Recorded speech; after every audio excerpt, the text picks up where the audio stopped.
Hello दोस्तों, आपका हमारे YouTube चैनल बंधु क्लासेस में स्वागत है। उत्तर प्रदेश दैनिक समसामयिकी जो सभी प्रतियोगी परीक्षाओं के लिए होगी अति महत्वपूर्ण। 8 जून 2024 से बनने वाले अति महत्वपूर्ण करंट अफेयर्स के प्रश्नों को हम लोग देखेंगे, जो आपकी परीक्षा के लिए काफी उपयोगी होने वाले हैं। तो सेशन को अंत तक जरूर देखिएगा। और सेशन अगर चैनल पर नए जुड़े हो तो चैनल को सब्सक्राइब कर लीजिएगा और बेल आइकन का बटन जरूर प्रेस करिएगा। तो शुरू करते हैं आज की क्लास का। पहला प्रश्न है, हाल ही में किस राज्य के नागी और नकटी पक्षी अभ्यारण्य को रामसर साइट की लिस्ट में शामिल किया गया है? बिहार, उत्तर प्रदेश, मध्य प्रदेश या राजस्थान? तो नागी और नकटी जो पक्षी अभ्यारण्य हैं या भारत के बिहार राज्य में स्थित हैं, जिसे भारत सरकार के द्वारा अभी हाल ही में रामसर साइट की लिस्ट में क्या किया गया है, शामिल किया गया है। तो आपका राइट आंसर क्या हो जाएगा? ए वाला आपका राइट आंसर हो जाएगा बिहार। तो इस तरह से देखा जाए, भारत में रामसर साइट की संख्या बढ़कर कितनी हो गई, यानी भारत में अगर भारत में बात करें तो जो रामसर साइट है, रामसर साइट की अगर हम बात कर लें तो इस समय भारत में 82 82 रामसर साइट हो गई हैं। आइए इससे रिलेटेड कुछ और महत्वपूर्ण फैक्ट देखते हैं जो परीक्षा के लिए भी महत्वपूर्ण होते हैं। भारत ने रामसर सम्मेलन के तहत नागी और नकटी पक्षी अभ्यारण्य को अंतर्राष्ट्रीय महत्व के अपने नए आदर भूमि घोषित किया है।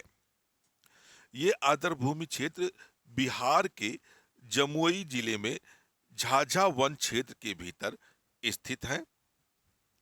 इसके तहत भारत में रामसर साइट की संख्या बढ़कर 82 हो गई, यानी 82 हो गई है। भारत अब रामसर साइट के मामले में चीन के साथ संयुक्त रूप से तीसरे स्थान पर पहुंच गया है। यूनाइटेड किंगडम 175 रामसर साइट के तहत पूरे विश्व में पहले स्थान पर है। यानी अगर ये बात कर ली जाए कि पूरे विश्व में सर्वाधिक रामसर साइट की संख्या किस देश में है, तो यूनाइटेड इंग्लैंड, यानी इंग्लैंड कह सकते हैं, या यूनाइटेड किंगडम में इनकी संख्या सर्वाधिक है। जो कितनी है, तो 175 संख्या बताई गई है। अगला प्रश्न देखते हैं, और अगला प्रश्न है, विश्व खाद्य सुरक्षा दिवस प्रतिवर्ष कब मनाया जाता है? 5 जून, 6 जून, 7 जून या 8 जून? तो विश्व खाद्य सुरक्षा दिवस जो है यह प्रत्येक वर्ष 7 जून को मनाया जाता है। तो यह दिवस कब मनाया जाता है?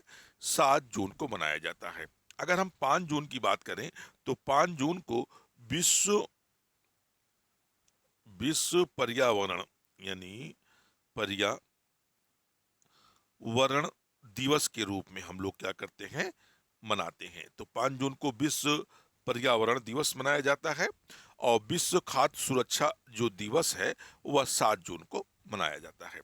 अगला इससे रिलेटेड कुछ और महत्वपूर्ण फैक्ट देख लेते हैं। विश्व खाद्य सुरक्षा दिवस हर साल 7 जून को मनाया जाता है। यह दिवस विश्व स्वास्थ्य संगठन यानी WHO और संयुक्त राष्ट्र के खाद्य और कृषि संगठन यानी FAO द्वारा संयुक्त रूप से सदस्य देशों और अन्य संबंधित संगठनों के सहयोग से मनाया जाता है। यह दिवस हर साल एक विशिष्ट थीम के साथ मनाया जाता है जो इससे जुड़े अभियानों की मदद करता है। अगला प्रश्न देखते हैं। अगला प्रश्न है, हाल ही में किस राज्य में प्लास्टिक अपशिष्ट प्रबंध और रिसाइकलिंग संयंत्र का उद्घाटन किया गया है? पश्चिमी बंगाल, असम, बिहार या सिक्किम?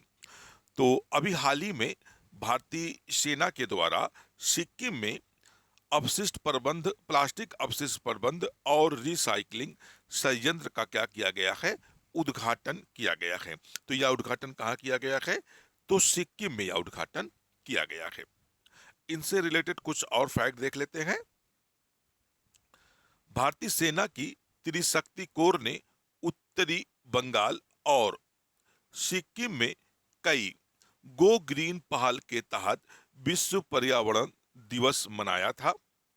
पूर्वी सिक्किम के चकांगू में प्लास्टिक अपशिष्ट प्रबंध और रिसाइकलिंग संयंत्र का भी उद्घाटन किया गया था।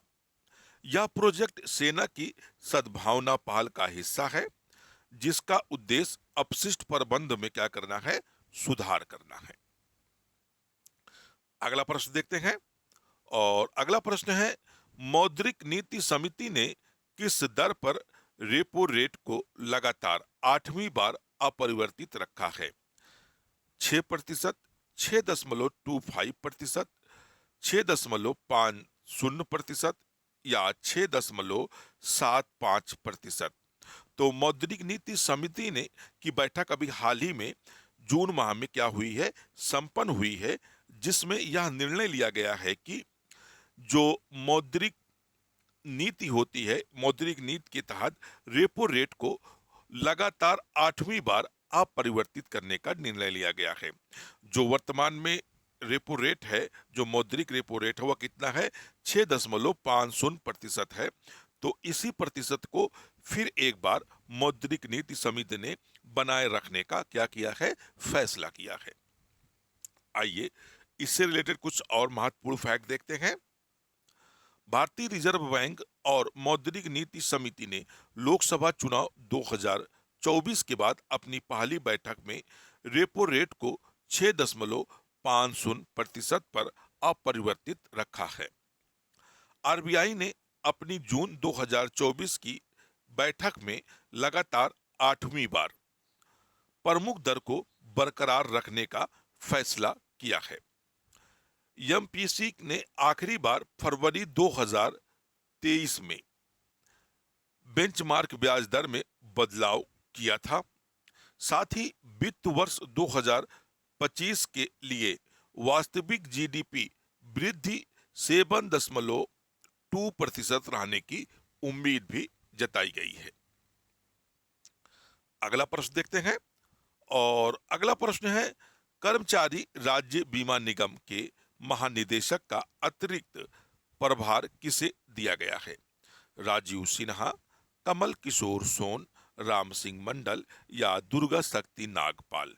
तो जो कर्मचारी राज्य बीमा निगम है, इसका जो महानिदेशक का अतिरिक्त प्रभार दिया गया है, वह किसे दिया गया है? तो कमल किशोर सोन को यह अतिरिक्त प्रभार दिया गया है। इनसे रिलेटेड कुछ और फैक्ट देख लेते हैं।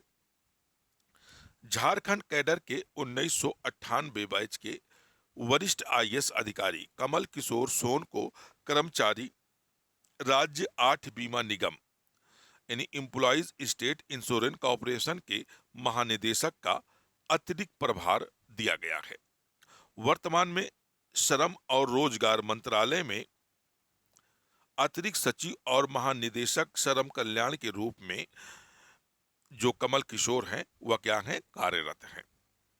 आइए अगले स्टेप की तरफ हम लोग बढ़ते हैं, और अगला स्टेप है कल का रिवीजन। यानी 7 जून को हम लोगों ने क्या पढ़ा था? 7 जून को क्या पढ़ा था, उसका एक बार रिवीजन करते हैं। हाल ही में किसके द्वारा मोबाइल ऐप सारथी 2.0 लॉन्च किया गया है?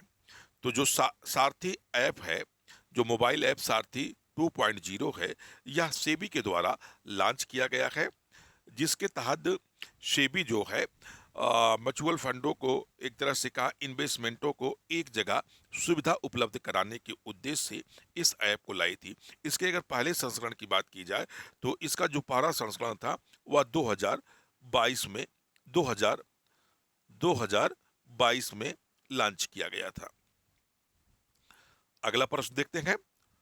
अगला प्रश्न है, हाल ही में किस राज्य ने वायु प्रदूषण से निपटने के लिए विश्व बैंक से समझौता किया है? तो यह समझौता हरियाणा सरकार के द्वारा किया गया है। यानी हरियाणा सरकार और विश्व बैंक ने वायु प्रदूषण से निपटने के लिए एक समझौता किया है, जिसको स्टेप वाइज क्या किया जाएगा, लागू किया जाएगा। अगला प्रश्न देखते हैं, और अगला प्रश्न है, हाल ही में किस देश ने फिलिस्तीन को आधिकारिक तौर पर मान्यता दे दी है? तो इस बार किस देश ने दी है? तो स्लोवेनिया ने फिलिस्तीन को आधिकारिक तौर पर देश की मान्यता दे दी है। इससे पहले स्पेन, जर्मनी, पोलैंड, आयरलैंड जैसे देशों ने भी क्या किया है, फिलिस्तीन को आधिकारिक तौर पर देश की मान्यता दे दी है। अगला प्रश्न देखते हैं, और अगला प्रश्न है, हाल ही में चर्चा में रही स्पर्श सेवा किस मंत्रालय से संबंधित है? तो यह जो स्पर्श सेवा है, यह जो है रक्षा मंत्रालय के तहत शुरू की गई है। किस मंत्रालय के तहत? तो केंद्रीय रक्षा मंत्रालय के साथ स्पर्श सेवा को क्या किया गया है, शुरू किया गया है। अगला पॉइंट देखते हैं, अगला प्रश्न देखते हैं। अगला प्रश्न है, लोकसभा चुनाव 2024 में किस सीट पर नोटा पर 2 लाख से अधिक वोट पड़े हैं? तो 2 लाख पहली बार था कि किसी एक लोकसभा क्षेत्र में नोटा पर 2 लाख से अधिक वोट पड़े थे। तो यह सीट कौन सी है? तो इंदौर है। इंदौर मध्य प्रदेश की सीट थी, जिस पर 2 लाख, एग्जिट डेटा जो था 2,18,774 लोगों ने नोटा का इस्तेमाल किया था। यहाँ पर एक अद्भुत घटना घट गई थी। जो कांग्रेस के उम्मीदवार थे, उन्होंने अंतिम दिन क्या किया, अपने नाम को वापस ले लिया और उन्होंने बीजेपी ज्वाइन कर लिया, जिसके कारण इंदौर लोकसभा सीट पर कांग्रेस का कोई प्रत्याशी न था, जिसके कारण वहां पर 2,18,774 लोगों ने नोटा का इस्तेमाल किया था। तो दोस्तों, अगर आपको वीडियो अच्छा लग रहा हो तो वीडियो को लाइक और शेयर जरूर करिएगा। चैनल पर नए जुड़े हो तो चैनल को जरूर सब्सक्राइब कर लीजिएगा, बेल आइकन का बटन भी प्रेस करिएगा, जिससे मेरा आने वाला प्रत्येक वीडियो का नोटिफिकेशन आपको मिलता रहे। तो फिर मिलते हैं अगली क्लास में, जब तक के लिए धन्यवाद। जय हिंद दोस्तों।